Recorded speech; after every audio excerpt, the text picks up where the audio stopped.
বলে যে মেয়েটা মাছ বিক্রি করে তার মতো হবে না। তাহলে মুখে বললে মনে মনে ভাবছে। মেয়েরা বিছানায় শুয়ে থাকে অন্যের কথা ভাবে। কই গো কি ভাবছো? বলে আমি তো তোমার কথাই ভাবছি।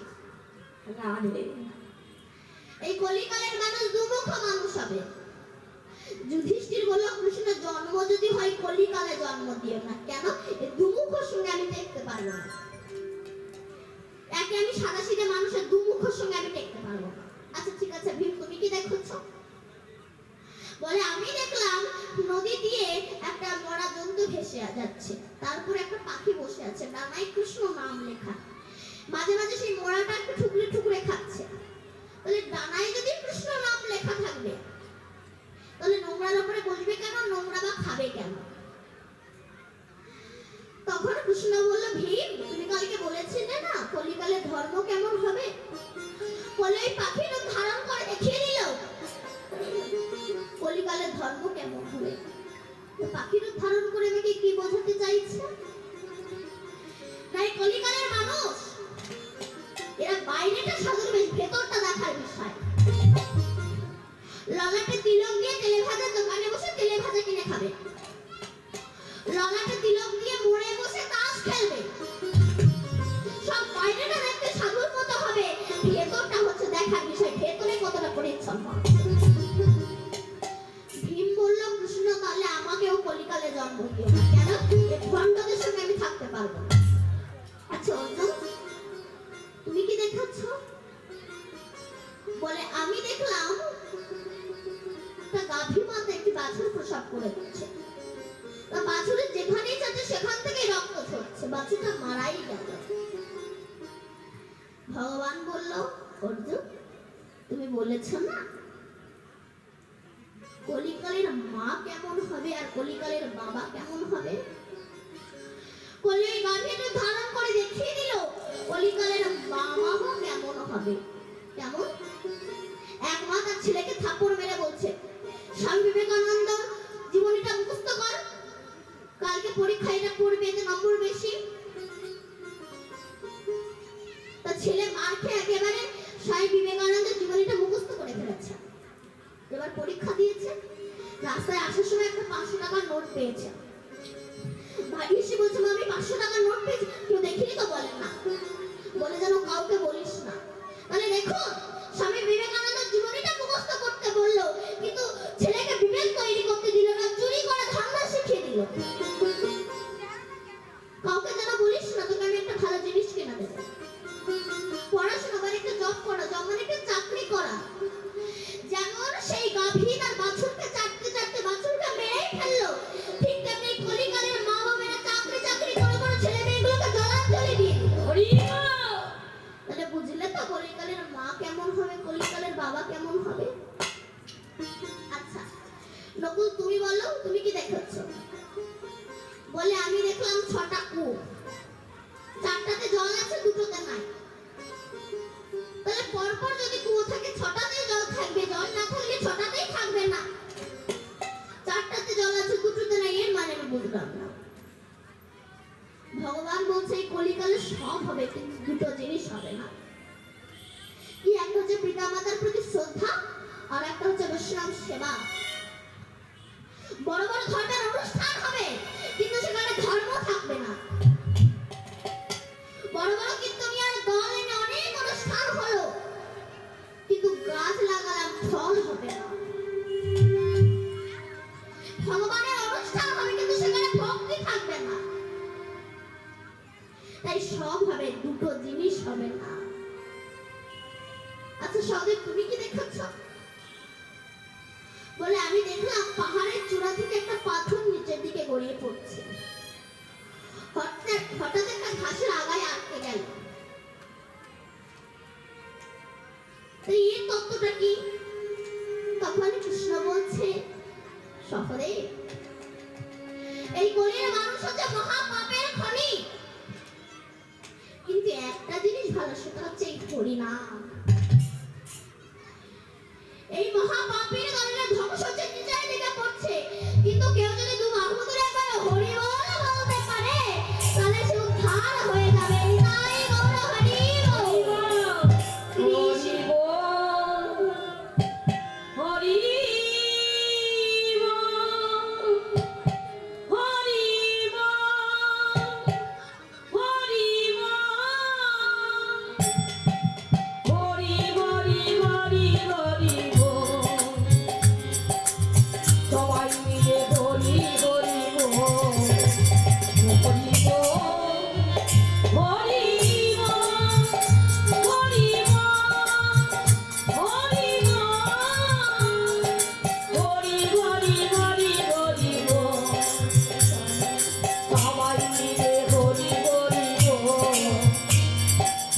মনে যদি আগুন লাগে হরি নাম বলো বলো রে। মনে যদি আগুন লাগে হরি নামে বলো রে। হরি বল হরি বল হরি বল হরি বল হরি হরি হরি হরি বল। সবাই মিলে হরি হরি বল। সবাই মিলে হরি হরি বল। সবাই মিলে হরি হরি বল। নিতাই গৌর হরি বল। কিন্তু অনেকে আছে মৃত্যুর সময় হরি বল বলতে চায় না। এক কাপড় ব্যবসায়ী সারা জীবন ব্যবসা করেছে, এবার মরে যাবে যাবে বলছে আমার বড় ছেলে, আমার বড় ছেলে, বড় ছেলে বলছে এই তো বাবা আমি তোমার মাথার ধারে, আমার মেজো ছেলে, মেজো ছেলে বলে এই তো আমি বাবা তোমার পাশে, আমার ছোট ছেলে, ছোট ছেলে বলে এই তো বাবা আমি তোমার পায়ে, ওরে তোরা সব এখানে তবে দোকানে গে। দেখেছেন সারা জীবন ব্যবসা করেছে, মৃত্যুর সময় বলছে তোরা দোকানে গে। কিছু কিছু মানুষ আছে না মৃত্যুর সময় হরি বল বলতে চায় না। এখন মায়া শঙ্কর গুরুদেবের কাছে দীক্ষা নিয়েছে, গুরুদেব বলে মায়া শঙ্কর চলে যায় বৃন্দাবন থেকে ঘুরে আসে। তখন মায়া শঙ্কর বলে গুরুদেব আগে ছেলে পিলের বিয়েটা দিয়ে নেই, তারপরে নাই বৃন্দাবনে যাব, আপনি নাই 5টা বছর পরে আসুন। গুরুদেব 5টা বছর পরে এসেছেন। মায়া শঙ্কর বৃন্দাবনে যাবে না। মায়া শঙ্কর বলে গুরুদেব আগে নাতি নাতনির মুখগুলো দেখে নি, তারপরে নাই বৃন্দাবনে যাব, আপনি নাই 4টে বছর পরে আসুন। গুরুদেব 4টে বছর পরে এসেছে। মায়া শঙ্কর বৃন্দাবনে যাবে না। তখন মায়া শঙ্কর বলছে গুরুদেব আগে বাড়ির পাঁচিলটা তুলে নিই, তারপরে নাই বৃন্দাবনে যাব, আপনি নাই 3টে বছর পরে আসুন। গুরুদেব 3টে বছর পরে এসেছেন। মায়া শঙ্কর বৃন্দাবনে যাবে না। তখন মায়া শঙ্কর বলছে গুরুদেব আর কিছুদিন পরে নাই বৃন্দাবনে যাব, এই তো গেলে আর তো আসবো না, আপনি নাই 2টো বছর পরে আসুন। গুরুদেব 2টো বছর পরে এসে দেখে কিনা সে মায়া শঙ্কর মরে গেছে। মায়া শঙ্করের ছেলেদের কাছে জিজ্ঞাসা করছে আচ্ছা বাবা তোমার বাবা মরে যাওয়ার পরে কি নতুন কিছু দেখতে পাচ্ছ? বলে হ্যাঁ গুরুদেব দেখতে পাচ্ছি। কি দেখতে পাচ্ছ? আমাদের যেখানে টাকার বাক্স সেখানে একটা বিষধর সাপ ছড়া তুলে ফুসফুস করে, টাকা তো নিতেই দেয় না। গুরুদেব তো বুঝতে পেরেছেন মায়া শঙ্কর সংসারের আসক্তি ছাড়তে পারেনি, তাই সেই সাপের কাছে গিয়ে কুমণ্ডলু থেকে জল দিয়ে বলছে মায়া শঙ্কর বৃন্দাবনে যাবে না। তখন সেই সাপরূপী মায়া শঙ্কর বলছে গুরুদেব দেখুন এই ছেলে পিলেদের জালে এখন আমার টাকা চৌকি দিতে হচ্ছে, মরেও শান্তি নেই। গুরুদেব আপনি না আর 1টা বছর পরে আসুন। গুরুদেব 1টা বছর পরে এসেছে, এসে দেখি কিনা সাপও মরে গেছে। তা মায়া শঙ্করের ছেলেদের কাছে জিজ্ঞাসা করছে আচ্ছা বাবা ওই সাপটা মরে যাওয়ার পরে কি নতুন কিছু দেখতে পাচ্ছ? বলে হ্যাঁ গুরুদেব দেখতে পাচ্ছি, আমরা যেখানে পায়খানা করি পটি করি মানে যেখানে পায়খানা করি সেখানে একটা কৃমি কীট পড়ে থাকে, কোথায় যাই না। গুরুদেব বলে ঠিক আছে কাঠি দিয়ে তুলে আনো। কাঠি দিয়ে তুলে এনেছে। গুরুদেব তখন মন্ত্রপুত জল ছিটিয়ে বলছে মায়া শঙ্কর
কলিযুগে হরিনাম করার ভগবানকে পাওয়ার পাঁচখানা রাস্তা আছে।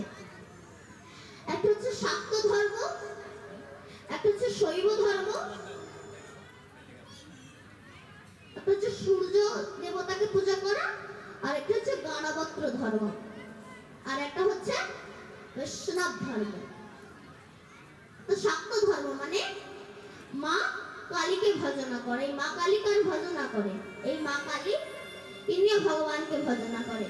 অনেকে বলে কালীও যা কৃষ্ণ বলে বউও যা শালীও তাই, ও তো সেই শাশুড়ির মেয়ে। জগতে কালী পূজা বেশি হয়, কৃষ্ণ পূজা কম হয়। কেন না? কালী পূজা করলে নাকি পাঁঠার মাংস খেতে হয়। আচ্ছা, কালী পূজা করলে পাঁঠার মাংস খেতে, এটা কোন শাস্ত্রে লেখা আছে? মন করা শাস্ত্র। রামকৃষ্ণদেব বলছে, ওরে যিনি জগৎ জননী মা, সে কি সন্তানের মাংস খায় রে? কোন পাঠা বলে দিবি? তোর হৃদয়ে 600টা পাঠা আছে, এরা কৃষ্ণ বিদ্বেষী, এদেরকে বলি দে। আর আমরা ছাগল বলি দিই। আমরা মায়ের কাছে পূজা করে বলি, মা ধনং দেহি, যশং দেহি, পুত্রং দেহি, পুত্রিং দেহি, বিদ্যাং। কি করে দেবে সে? ভারী একটা কাপড় যেটা না, তত্ত্ব কি বলছে? ধনং দেহি। কোন ধন? মা। তুমি আমায় এমন একটা ধন দাও যে ধনের দ্বারা যেন আমি সাধু গুরু বৈষ্ণবের সেবা দিতে পারি। এমন একটা ধন দাও আমার। দেখবেন সবার পয়সা কিন্তু গোবিন্দ সেবাই লাগে না। যেমন একই গাছের ফুল, কোনটা মালা হয়ে মোড়ার গলায় গিয়ে শ্মশানে গিয়ে পুরো ছাই হয়ে যাচ্ছে, কোনটা বরবধূর গলায় যাচ্ছে, কোনটা ঝরে পড়ে যাচ্ছে, আবার কোনটা আমার রাধা গোবিন্দের গলায় মালা হয়ে দুলছে। যেমন একই গাছের ফুল, কোনটা মোড়ার গলায় গিয়ে শ্মশানে গিয়ে পুরো ছাই হয়ে যাচ্ছে, কোনটা বরবধূর গলায় যাচ্ছে, কোনটা ঝরে পড়ে যাচ্ছে, আবার কোনটা আমার রাধা গোবিন্দের গলায় গিয়ে দুলছে। একই ভালোবাসানো ঘট, কোন ঘটে মদ রাখা হয়, কোন ঘটে খেজুরের রস রাখা হয়, আবার কোন ঘট মন্দিরে প্রতিষ্ঠিত হয়। একই মায়ের গর্ভের সন্তান, কেউ সুরা গান করতে ভালোবাসে, কেউ পতিতালয়ে যেতে ভালোবাসে, আবার কেউ বা কৃষ্ণ ভক্ত হয়। দেখবেন সবার পয়সা কিন্তু গোবিন্দ সেবাই লাগে না। এই যে কমিটি যে এত টাকা খরচা করে যে হরি নাম দিচ্ছে, যখন দাঁড়িয়ে দাঁড়িয়ে ভিক্ষা করতে যায়, জগতে কিন্তু অনেক ব্যক্তি আছে 10,000 টাকা দান করতে পারে, 500 টাকাও দেয় না, 100 টাকা ঠেকিয়ে বলে এবারে এইটাই না, তোমার কাকার শরীরটা খুব অসুস্থ। কেন? তোমার টাকা ডাক্তারে খাবে, কুকুরে খাবে, তোমার টাকা ভগবান সেবাই লাগবে না। এই ধনং দেহি, বিদ্যাং দেহি মা।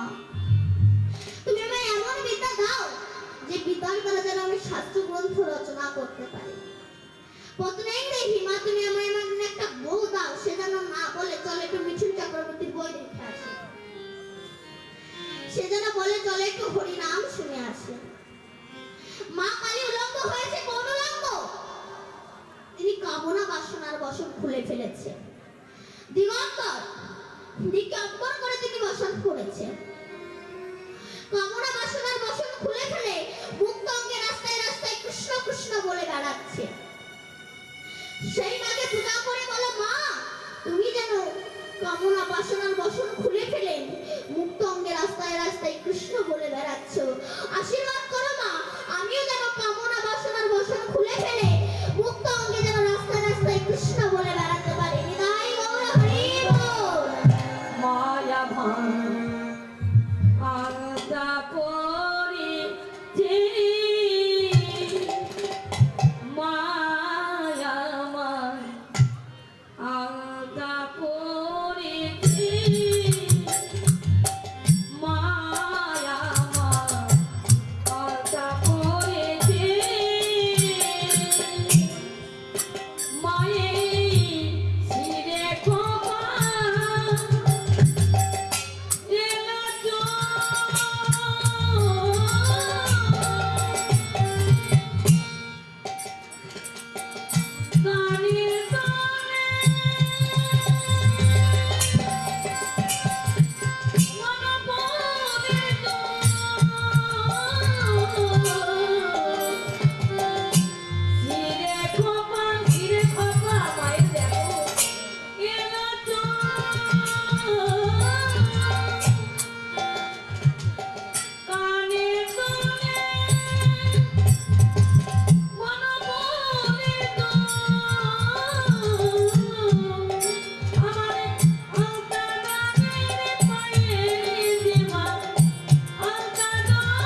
শৈব, শৈব মানে শিবমন্ত্র দীক্ষিত হওয়া।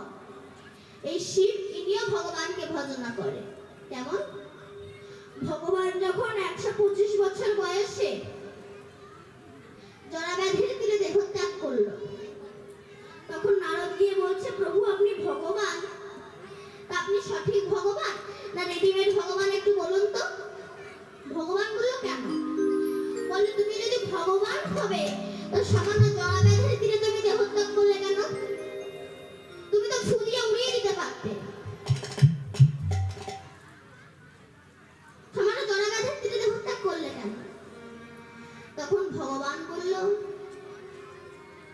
নারদ, আমি পূর্ব জন্মে বালিকে নৃশংসভাবে হত্যা করেছিলাম। বালির পুত্র অঙ্গদ পিতৃ হত্যার প্রতিশোধের জন্য আমাকে বলেছিল, হে প্রভু, যেমন আপনি আমার পিতাকে নৃশংসভাবে হত্যা করেছেন, কথা দিন যেন আমার হাতে আপনার মৃত্যু হয়।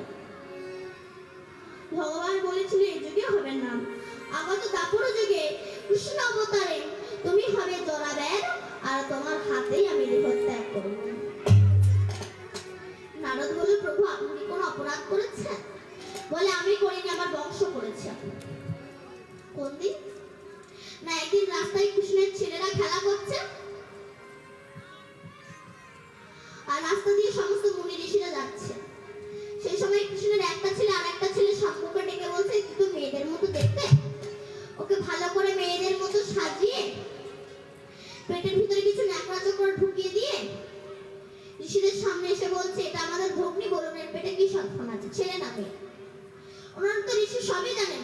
সরে না, কিছুতেই সরে না, না তুমি বলে দাও। দুর্বাসা ঋষি অভিশাপ দিলেন, তোর পেটে যা আছে তাদের বংশ ধ্বংস হয়ে যাবে। পেটে সরিয়ে দেখে কিনা ন্যাকড়া চোকড়া একটা মুষলে পরিণত হয়েছে। দাদু উগ্রসেনের কাছে ছুটে গিয়েছে, দাদু আমরা ঋষি মুনিদের সঙ্গে ইয়ার্কি মারতে গিয়ে আমার এই ন্যাকড়া চোকড়া মুষলে পরিণত হয়েছে, কি করব? সর্বনাশ! দুর্বাসার কথা, যা এটাকে গিয়ে পাথরে ঘষে দে। পাথরে ঘষেছিল, কিসের সৃষ্টি হয়েছিল মা? কিসের? নল খাগড়ার সৃষ্টি হয়েছিল। আর বাকি যে অংশটা সেটাকে তো ধরতে পারছে না, সেটাকে প্রভাসের তীরে ছুঁড়ে ফেলে দিয়েছিল। আর একটা বোয়াল মাছ ওটাকে গিলে নিয়েছিল। একটা জেলে ওই বোয়াল মাছটাকে ধরে নিয়ে গিয়েছিল, যখন পেটটা চিরল ওই মুষলটা পেল। ওই মুষলটাকে যখন রাস্তায় ফেলে দিল জরাব্যাধ, সেই মুষলটাকে পেয়ে তীরের যে ফলক ফলক মানে তীরের সামনে যে ত্রিকোণের মতো যেটা থাকে তৈরি করে সোজা চলে এলেন প্রভাসের তীরে। সেখানে আমার ভগবান নিম গাছের ডালে বসে পা দোলাচ্ছিলেন। ভগবানের চরণটা লাল টুকটুক করছিল। জরাব্যাধ পাখি ঠোঁট মনে করে তীর মেরেছে, আর সেই তীর শেষে চরণে পড়েছে। অনেকে বলে কৃষ্ণ 125 বছর বয়সে জরাব্যাধির তীরে দেহত্যাগ করার পরে তাকে নাকি সদ্দাহন করা হয়েছে। এটা ভুল, কারণ তিনি অক্ষয়, অক্ষয়, অবিনেশ্বরী, জন্মায় না মরেও না, প্রয়োজনে আসে আর যায়। কেন? যদা যদা হি ধর্মস্য গ্লানির্ভবতি ভারত ইয়াভ্যুত্থানম অধর্মস্য তদাত্মানং সৃজাম্যহং পরিত্রাণায় সাধুনাং বিনাশায় চ দুঃখিতং ধর্ম সমস্ত পুনরুদ্ধারে সম্ভবামি যুগে যুগে যুগে। সাধুদের পরিত্রাণ দেওয়ার জন্য, ভক্তদের উদ্ধার করার জন্য, অভক্তদের বিনাশ করার জন্য তিনি যুগে যুগে আসেন এবং যান। যখন কৃষ্ণ 125 বছর বয়সে জরাব্যাধির তীরে দেহত্যাগ করলেন, সেই সময় স্বর্গ থেকে স্বর্ণ রথ দিল, ওই রথে করে আমার কৃষ্ণ চলে এলেন। আচ্ছা, কৃষ্ণ তো 125 বছর বয়সে জরাব্যাধির তীরে দেহত্যাগ করলেন, কিন্তু রাধারানী গেলেন কোথায়?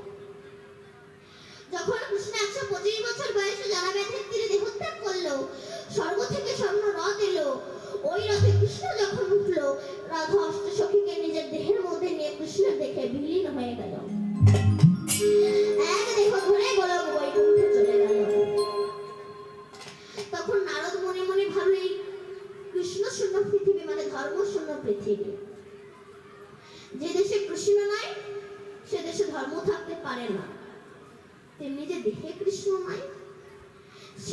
ধর্ম থাকতে পারে না। তখন নারদ মনে মনে ভাবছেন যে একবার ধর্মশূন্য পৃথিবীটাকে একবার পর্যটন করে আসে। উনি সারা পৃথিবী পর্যটন করে শেষে এসে দাঁড়ালেন যমুনা কোলে নিতে। যমুনা কোলে নিতে এসে দাঁড়ালেন, সেখানে দেখলেন এক অপরূপ সুন্দরী নারী ধুলায় গড়াগড়ি দিচ্ছে, আর দুই পাশে দুই বৃদ্ধ জীর্ণশীর্ণ অবস্থায় পড়ে আছে। নারদ বলল, মা তুমি কে? সে অপরূপ সুন্দরী নারী বলছে, আপনি তো ত্রিকাল যোগী, চিনতে পারছেন না আমাকে? কৃষ্ণ চলে যাওয়ার পরে কলিযুগের অবস্থা কেমন হয়েছে, কলি কিভাবে প্রবেশ করেছে? আপনি তো ত্রিকাল যোগী, আপনি আমাকে চিনতে পারছেন না? বলে না তো। বলে, আমি হলাম ভক্তি মহারানী। পৃথিবীতে ভক্তির কোনো মূল্য নাই। আজকাল ইয়ং ইয়ং ছেলেরা এরা বাবা মাকে প্রণাম করে না, কিন্তু শ্বশুরকে প্রণাম করে। শ্বশুরকে প্রণাম না করলে বইয়ের কাছে ঝাঁটা খেতে হবে। শ্বশুরকে প্রণাম করবে, কিন্তু বাবা আমাকে প্রণাম করবে না। রাস্তায় যেতে যেতে কোন মন্দির দেখলে সিগারেট খেতে খেতে নামো, একে ভক্তি বলে না। ভক্তি আর পৃথিবীতে নাই। দুই পাশে দুই বৃদ্ধ জীর্ণশীর্ণ অবস্থায় পড়ে আছে। ভক্তি মহারানী বললেন, ও দুটো আমারই সন্তান, জ্ঞান আর বৈরাগ্য। জ্ঞানের কোনো সম্মান নেই। আপনি কোনো ছেলেকে জ্ঞান দিতে যাবেন, সে বলবে আপনার জ্ঞানের দরকার নেই, আমার যথেষ্ট জ্ঞান আছে, আমি পড়াশোনা জানি। তুমি পড়াশোনা জানো বটে, কিন্তু জ্ঞানের বড় অভাব। এখন বাবার কাছে টাকা পাই, বাবা ছেলে বসে আছে, টাকা মালিক তাগাদা করতে আসছে। বাবা বলছে, এই খোকা শোন, ওই যে ভদ্রলোক আমার কাছে টাকা পাই, এসে যদি বলে বাবা কোথায়, তুই বলবি বাবা বাড়ি নেই। বলে, তুমি তো জ্যান্ত বাবা বসেছো, চুপ বলছিল বলবি। এখন চিটিংবাজ মতো বাবা ছিল তো, দেবে না বলে ঘরে এসে শুয়ে পড়েছে। যে কাঁথা মুড়ি দিতে গিয়েছে, মুন্ডু ঢাকতে গিয়েছে, পা বেরিয়ে গিয়েছে। এখন টাকার মালিক এসে বলছে, এই খোকা তোর বাবা কই? বলে, বাবা বাড়িতে নাই। বলে, একটু আগে ছিল? বলে, চলে গেছে। বলে, ওই যে ঠ্যাং দেখা যাচ্ছে, ঠ্যাং কাটবে? বলে, ওটা শুধু ঠ্যাং, বাবা বাড়িতে ঠ্যাং রেখে চলে গেছে। যেমন শুধু ঠ্যাং বাবা নাই, জগতে কিছু কিছু মানুষ আছে শুধু মানুষ, ওসব ওদের কাণ্ড জ্ঞান নাই, জ্ঞানের কোনো সম্মান নাই। বৈরাগ্য এরও কোনো সম্মান নেই।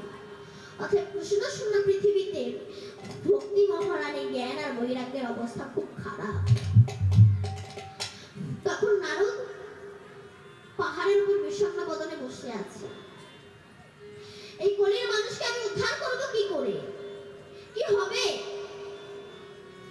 কলির মানুষ কিভাবে উদ্ধার হবে? এমন সময় ব্রহ্মার প্রথম পুত্র চতুষ্পদ সনক সনাতন আদি এসেছে। নারদ, তুমি বিষণ্ণ বদনে বসে আছো কেন?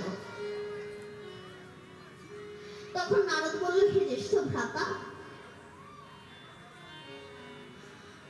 আমি সর্বপ্রথম গেলাম বৈষ্ণবের বাড়িতে। আজ বৈষ্ণবের অহংকারী হয়ে গেছে, আমি বৈষ্ণব। মালা জপ করতে করতে অপরের সমালোচনা করে, ছেলেটা না একদম ভালো না, ওই মেয়েটা না একদম ভালো না। আচ্ছা, ওরা যে ভালো না, ওদেরকে ভালো করাটাই তো আমার কর্তব্য। কোন আমিষভোজী ব্যক্তি যদি বাড়িতে আসে, এত উঁচু থেকে তরকারটা দেয়, সে তরকারটা তো জামাইতে করে তার জামাটাই নষ্ট, যেসব ভণ্ডামি দরকার কি আছে? তারপর আমি যমুনা কুলে নিতে জ্ঞান বৈরাগ্যের অবস্থা দেখে ভাবছি, কলির মানুষকে আমি উদ্ধার করবো কি করে? তখন চতুষ্পদ বলল, নারদ তুমি ভাগবত রচনা করো।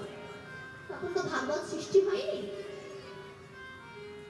মহিষী পরাশরের পুত্র কৃষ্ণ দ্বৈপায়ন বেদব্যাস নামটা হলো কেন? কৃষ্ণের মতো অঙ্গকান্তি ছিল বলে নাম হয়েছে কৃষ্ণ।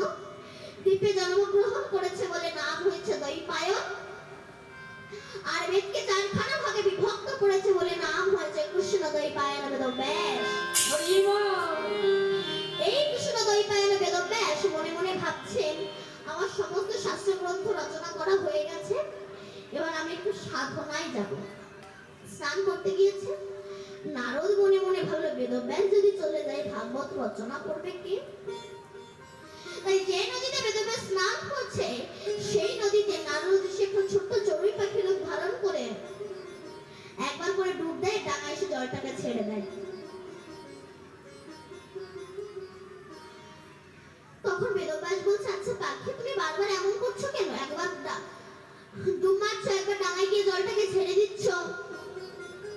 পাখি বলছে জানো বেদব্যাস?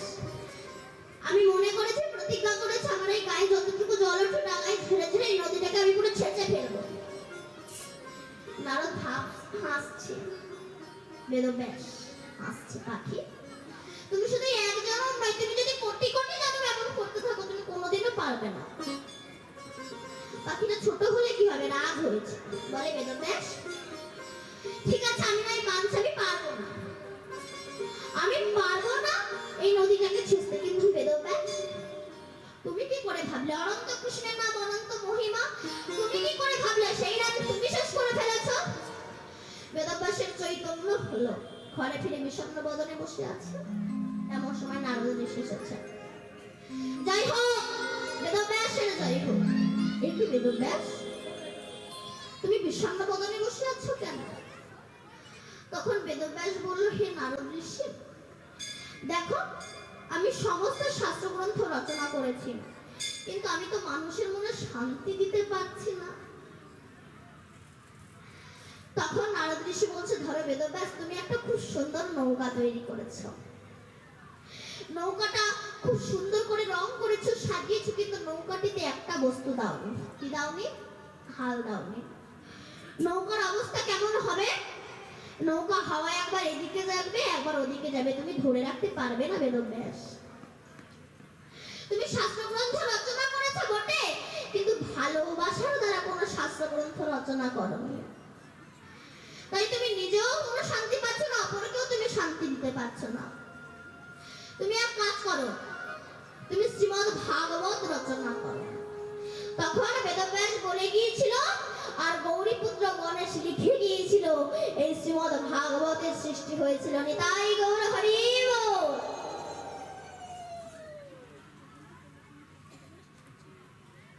হে ভবভঞ্জন নাম নিরঞ্জন আনন্দ নবঘন তুমি আনন্দ নব ঘন হে ভবভঞ্জন নাম নিরঞ্জন আনন্দ নবঘন আনন্দ নব ঘন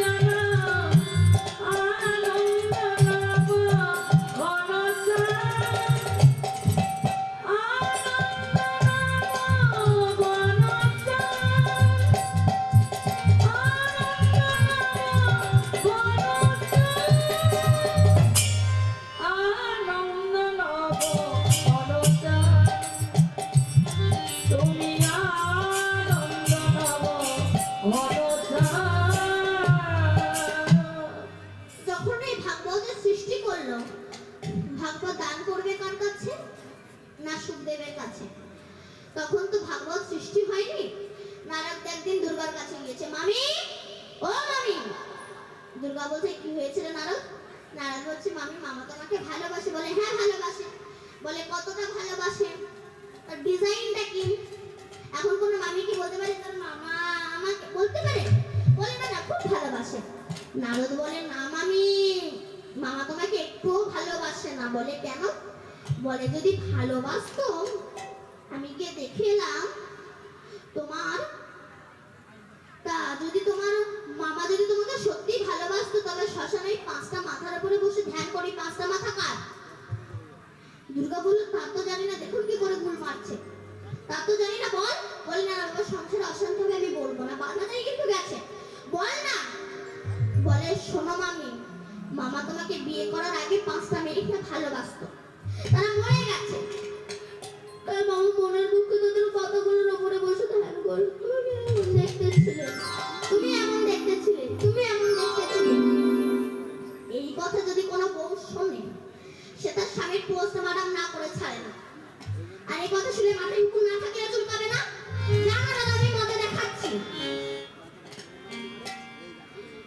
সেই সময় নারদ শ্মশানের ওপর দিয়ে যাচ্ছিল।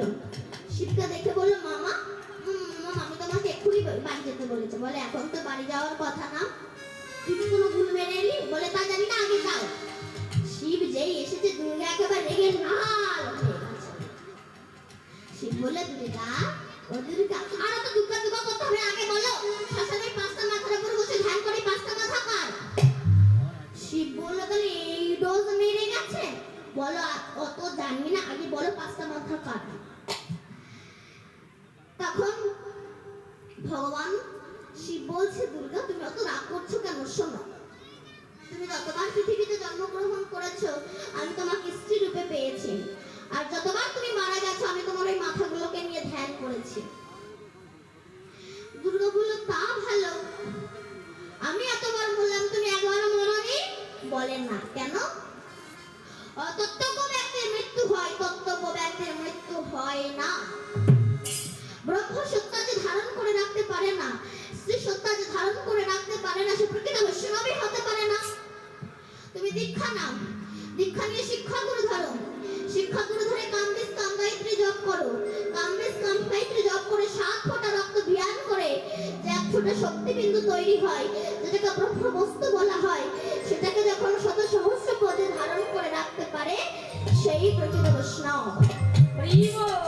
দুর্গা বলে, তাহলে যে তত্ত্ব কথা শুনলাম মরণ হয় না, সেই তত্ত্ব তুমি আমাকে বলো। তখন শিব বলছে, দুর্গা নারীকে যারা ভোগ্য বস্তু রূপে গ্রহণ করে তারা কখনোই ভগবানকে পায় না।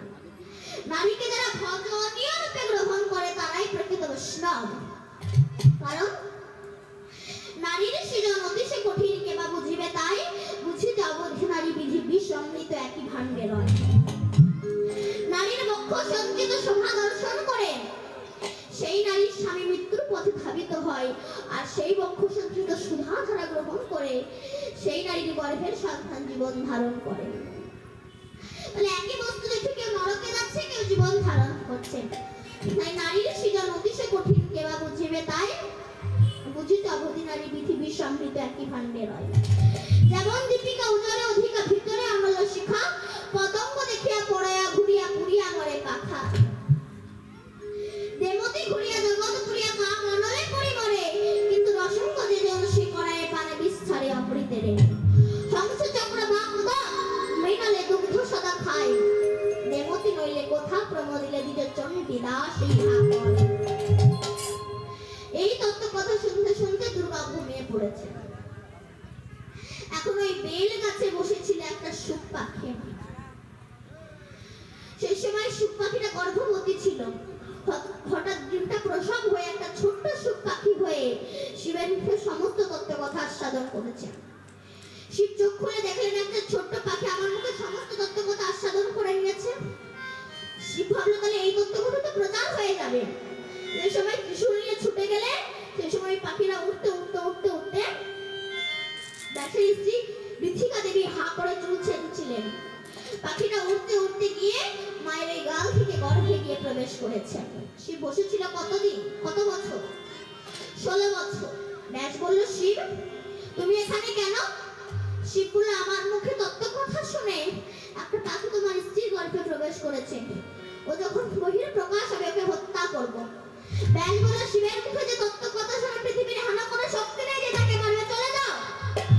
শিব যখন চলে গিয়েছিল ওই 16 বছরের পূর্ণ যুবক আমার সুখদেবের জন্ম হয়েছিল। তাই গৌর হরি বল। সেই সুখদেবের হাতে ভাগবত তুলে দিয়ে বলেছিল, যাও কলির মানুষকে উদ্ধার করো, চলে যাও নৈমিষ অরণ্যে, সেখানে যা পরীক্ষিতের মৃত্যুর সময় শত সহস্র হরিনাম করো। এই হরিনাম শ্রুতি ধর হয়ে শ্রুতি মুনি জগতে প্রচার করবে, আর সেই ভাগবতের ডালি স্বয়ং কৃষ্ণ গৌর হয়ে মাথায় করে নিয়ে এসেছেন। তাই গৌর হরি বল।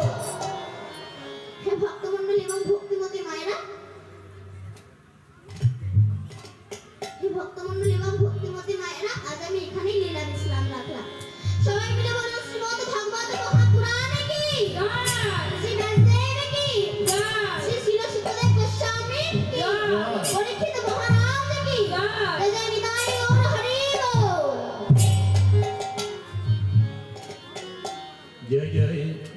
কৃষ্ণ গোবিন্দ গোপাল রাধে রাধে জয় জয় রাধে কৃষ্ণ গোবিন্দ গোপাল জয় জয় রাম জয় জয় রাধে কৃষ্ণ গোবিন্দ গোপাল রাধে রাধে জয় জয় রাধে কৃষ্ণ গোবিন্দ গোপাল রাধে রাধে গোবিন্দ রাধে রাধে গোপাল রাধে রাধে গোবিন্দ রাধে রাধে গোপাল রাধে রাধে রাধে কৃষ্ণ গোবিন্দ গোপাল রাধে রাধে জয় জয় রাধে কৃষ্ণ গোবিন্দ রাধে রাধে গোপাল কৃষ্ণ রাধে শ্যাম সুন্দর বদন মোহন বৃন্দাবন চন্দ্র জয় জয় শ্যাম সুন্দর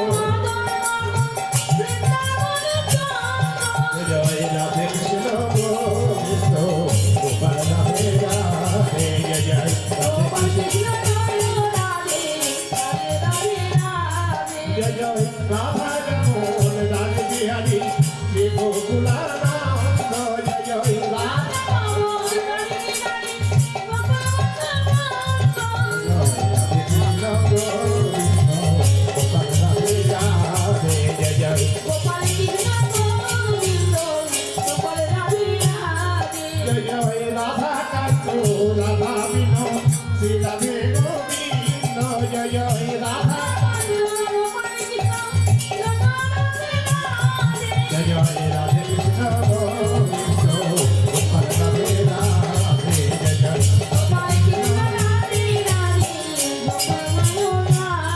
জয় জয় রাসেশ্বরী বিনোদিনী মানকুল চন্দ্র জয় জয় রাসেশ্বরী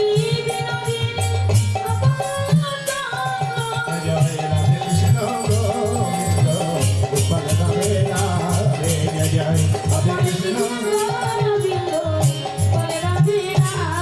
জয় জয় ললিতা বিশাখায়াদি যত সখী বৃন্দ জয় জয় ললিতা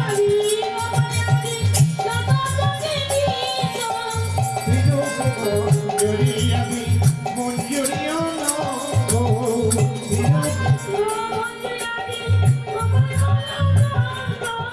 পৌর্ণমাসী কুন্দলতা জয় বিরাবিন্দ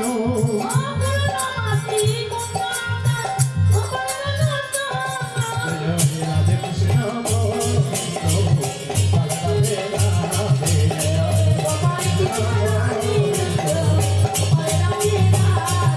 জয় রাধে কৃষ্ণ গোবিন্দ গোপাল রাধে রাধে জয় জয়